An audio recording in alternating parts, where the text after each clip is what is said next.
Students, welcome to my YouTube channel again. Okay, आज हम बात करेंगे सबसे पहले इस पिक्चर की, जिसको हम पहले रिवाइज करेंगे। तो ये पिक्चर किस चीज़ की है? इट इज़ चौर पंचासिका एंड वेयर इट इज़। तो ये इसका भी कहाँ रखा गया है? अहमदाबाद, गुजरात में है। एंड इसके आर्टिस्ट कौन है? NC मेहता। और ये किस सेंचुरी में बनाई गई थी? It was in 15th century. तो ये जो मैंने चौर पंचासिका की एक पेंटिंग को मैंने बताया है, इसमें सबसे ज़्यादा स्पेशल क्वालिटी क्या थी कि उस टाइम पे जो ये आप देख रहे हैं यहाँ पे एक ओढ़नी है जो बलून टाइप में आप देख सकते हैं, ट्रांसपेरेंट भी है और बलून भी है। तो इस बलून टाइप की जो ओढ़नी को उस टाइम पे जो यूज़ करते थे 15th सेंचुरी में, ये इसकी स्पेशलिटी थी। Okay, and after than you can see the texture also. तो यहाँ का अगर आप यहाँ पे टेक्सचर देखेंगे, मैन्युस्क्रिप्ट कुछ देखेंगे यहाँ पर, तो ये भी उस टाइम की स्पेशल क्वालिटी थी। Okay, next we will forward to the next topic. Distinctive stylistic features involved during this phase and with this group of paintings. A particular figure type involved with an interest in depicting transparency of fabric. Odhnis ballooned over the head of heroines and wrapped with stiff with standing edges. जो अभी मैंने आपको बताया था कि अभी जो picture मैंने दिखाई थी उसमें ओढ़नी को किस तरह से दिखाया गया, ट्रांसपेरेंसी और फैब्रिक और बलून टाइप में थी। Architecture was contextual but suggestive. Different kinds of hatching involved for depiction of water bodies and particular ways of representing the horizon. Flora, fauna, etc. got formalized. All these formal elements make their way in the 17th century early Rajasthani paintings.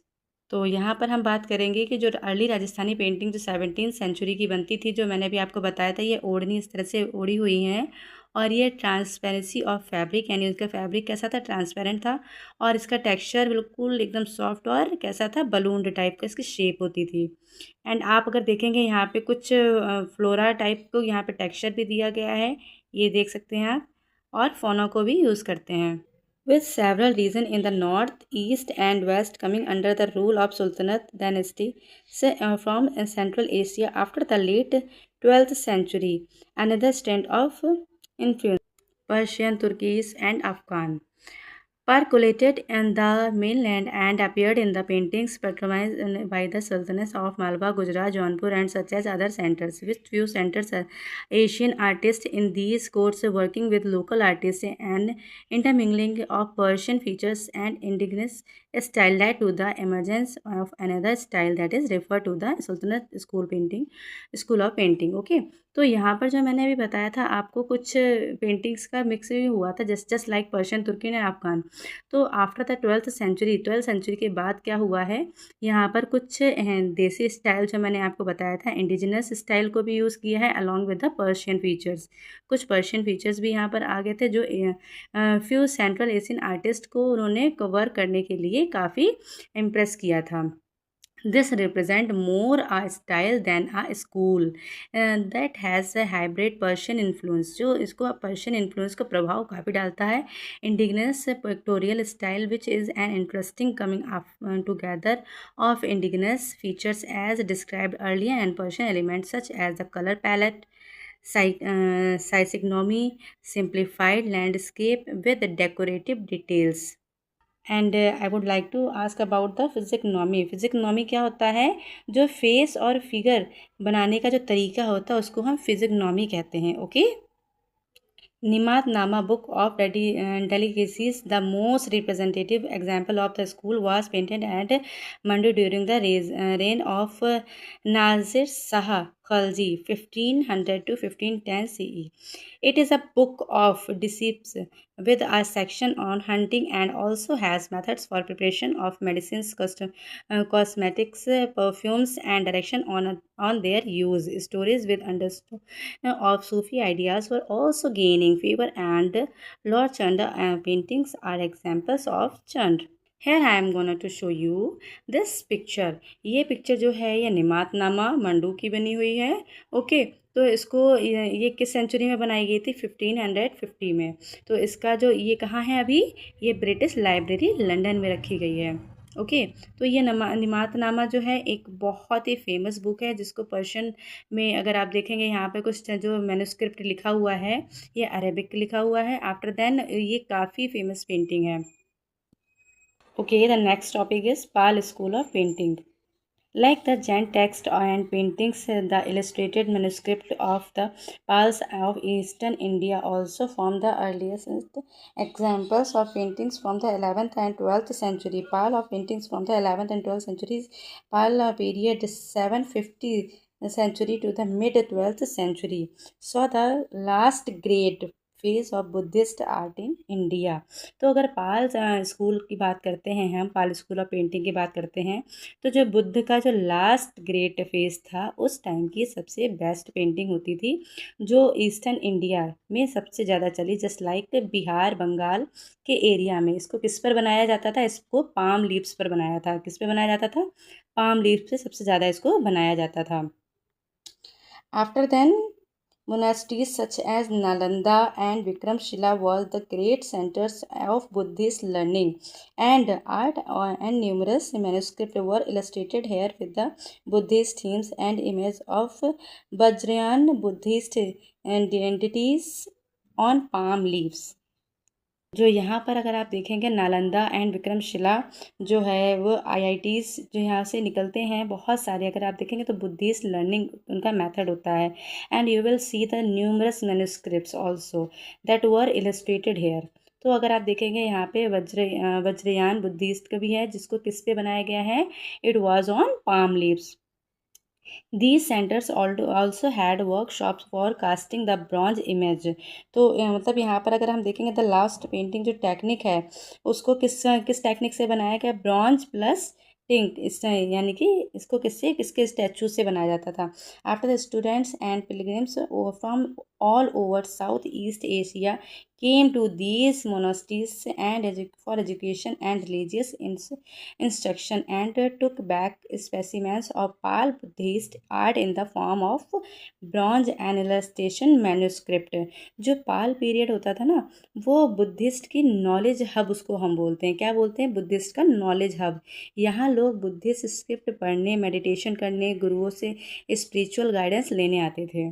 तो इसको मतलब जो इसके statues थे वो किससे बनते थे? Bronze plus tin. Okay, now I am going to show you this picture, Lokeshwar Ashta Sahasra का। ओके, प्रज्ञ पारमिता पाल यानी कि किस टाइम की है? Pal school of painting 1050 national museum in New Delhi. तो ये जो मैन्युस्क्रिप्ट है, ये जैसे यहाँ पर मैन्युस्क्रिप्ट है, यहाँ पर मैन्युस्क्रिप्ट और बीच में क्या बनाई गई? इसकी इस फोलियो पर पेंटिंग बनाई गई है। Okay, this practice enabled this dispersal of Pal art to places such as Nepal, Tibet, Burma, Sri Lanka, and Java. Unlike the terse line of Jain painting, a flowing and sinuous line of subdued colored tone characterize Pal paintings like at Ajanta. The sculptural style of Pal and monasteries and the printerly image have a similar language। Okay, तो अगर हम यहाँ पे बात करते हैं कि जो पाल पेंटिंग थी यानी कि सबड्यूड यहाँ पे कलर को यूज़ करते थे। सबड्यूड मीन्स हल्के और सॉफ्ट कलर को यूज़ करते थे। You can see here I have also written here हल्के और सॉफ्ट कलर को। And sometimes they use the flowing sinuous line. जैसे सिन्यूमस लाइन क्या होती है? सिन्यूमस लाइन को हम घुमावदार लाइन भी बोलते हैं। ओके, तो यहाँ पर कुछ इस तरह से भी यूज़ करते थे। एंड वेरी सिमिलर लैंग्वेज जो होती थी उनकी प्रिंट होती थी। A fine example of Pal Buddhist palm leaf manuscripts is अष्ट सहस्त्रिका पारमिता बोल्डेलियन लाइब्रेरी ऑक्सफोर्ड और the perfection of wisdom written in 8,000 lines। How much lines? 8,000 lines। Painted at the monastery of Nalanda in the 15th year of the reign of the Pal king Rampal।